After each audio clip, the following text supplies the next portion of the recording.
Yes, maximum নতুন ট্রেডার্সরা কিন্তু এইভাবেই ফেসে যায়। কিভাবে? পুরো কথা আলোচনা করব আপনাদের সঙ্গে।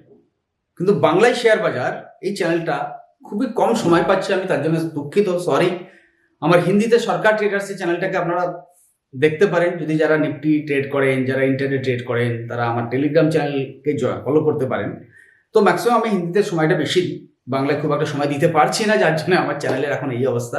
চলুন, আপনাদের ভালোবাসা থাকলে খুব তাড়াতাড়ি আমাদের খুব গ্রোথ হবে। আর এবং আমি জানি যে আপনাদের যথেষ্ট ভরপুর ভালোবাসা এই বাংলায় শেয়ার বাজার এবং সরকার ট্রেডার্সের জন্য আছে।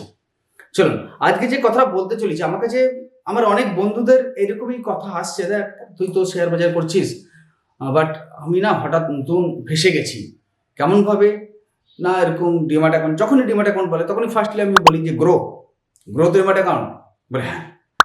কী করে বলতে পারলাম? না, গ্রো প্ল্যাটফর্মটা অ্যাডের মাধ্যম দিয়ে ম্যাক্সিমাম ইয়াং জেনারেশনের কাছে এসছে। তো আমি বলছি না গ্রো প্ল্যাটফর্মটা খারাপ, না, অনেক কিছু অ্যাডভান্টেজ আছে, সমস্ত প্ল্যাটফর্মের কিছু না কিছু অ্যাডভান্টেজ থাকে। কিন্তু কথাটা আমার এটাই হচ্ছে যে নতুন ইয়াং জেনারেশন বা নতুন ইনভেস্টার বলুন, তারা কিন্তু এই অ্যাড দেখে দেখে কালার গেম, জানি না কালার গেম কতটা কীরকম হয়, ওকে, লুডো খেলার মতো, তো এই সমস্ত জিনিস মানুষের হাতে আছে, তাস খেলার একটা অ্যাপ বেরিয়েছে। তো এই সমস্ত প্রলোভন দেখে আমরা ঢুকে যাচ্ছি, আর আমাদের কাছে এই কোয়ারিজটাই আসছে, দেখ ডিমাট অ্যাকাউন্ট তো করলাম, ওকে, বাট যে শেয়ারটা কিনছি সেই শেয়ারটা পড়ে যায় কেন? ওকে, আরে নিফটি এতটা বেড়ে গেল, আমার শেয়ারটা উঠলো না কেন? কি এরকমটাই আপনার সঙ্গে হচ্ছে কি? তাহলে আপনাকে ছোট্ট দুটো কথা বলি। যখনই কোনো শেয়ারে ইনভেস্ট করতে যাবেন, মৌসুম অ্যানালাইসিস জানেন? ওয়েদার অ্যানালাইসিস, গরমের সময়, ঠান্ডার সময়, বৃষ্টির সময়, এগুলো করতে হয়। মনে করুন আপনি এসিসি স্টকটা আপনার ভালো লাগছে, আপনি কিনতে চাইছেন,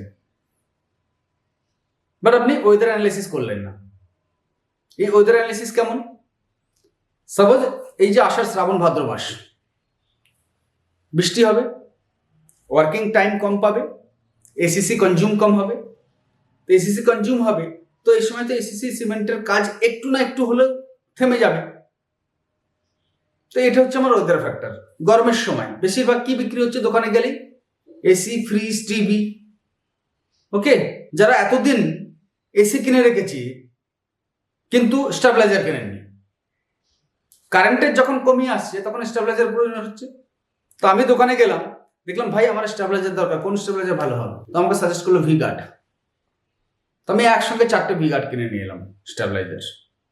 তো এই সমস্ত কনসেপ্টগুলো আসতে হবে যে গরমের সময় কি সিজন চলছে, weather analysis. What is weather analysis?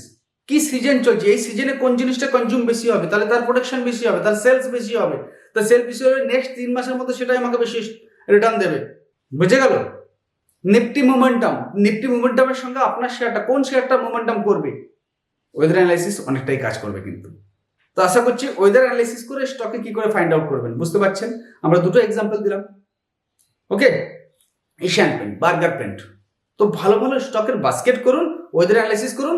আপনি নিফটির সঙ্গে সম্পর্ক রাখতে হবে না, নিফটির থেকে অনেক দূরের স্টকে চলে যান।